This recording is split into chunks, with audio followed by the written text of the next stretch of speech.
Pilipinas. Ako po si Ella, ang tagapagbalita ngayong araw mula sa Balitang Pampanahunan. At narito ang pinakahuling ulat kaugnay sa papalapit na sama ng panahon sa loob ng ating Philippine Area of Responsibility.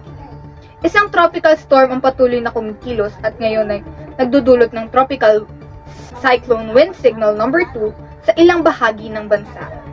Ayon sa datos ng Pag-asa, ang bagyong ito ay may taglay na lakas ng hangin mula 62 hanggang 88 km kada oras. Katumbas ng tropical storm.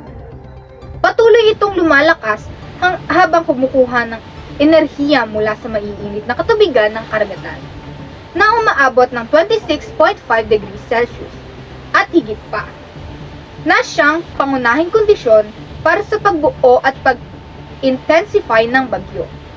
Inaasahan ng moderate to strong wind na maaaring makapinsala sa mga mahihinang istruktura, puno at mga ilaw na bagay na madaling liparin ng hangin.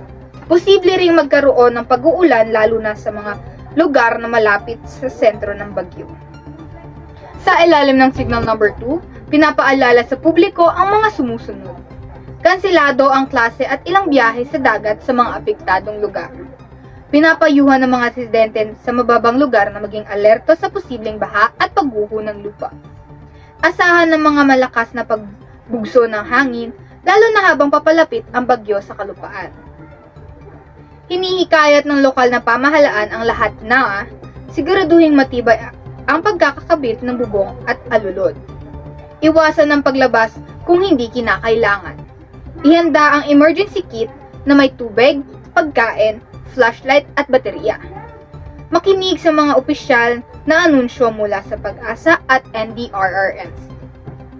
Patuloy naming babantayan ang galaw ng tropical storm na ito. Para sa karagdagang updates, manatiling nakatutok dito sa Balitang Pampanahunan. Muli, ako si Ella, ang inyong tagapagbalita.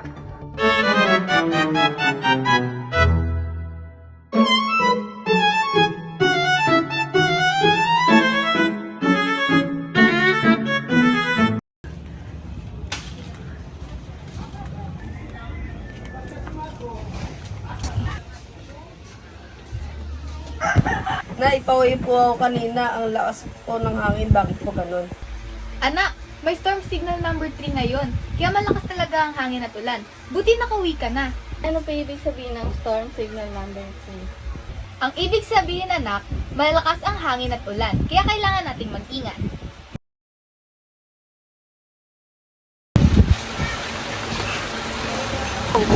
Liam, tulungan mo nga ako mag-ayos ng mga kagamitan para sa bagyo. Opo, Nay.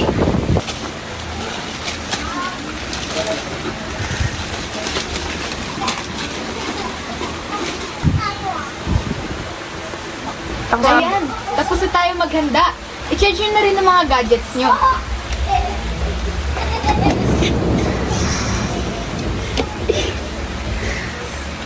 Sa'yo ready. Very good mga anak. Handa na tayo. Saan na ba si Mama? Ang tagal niya. Uwing-uwi na ako.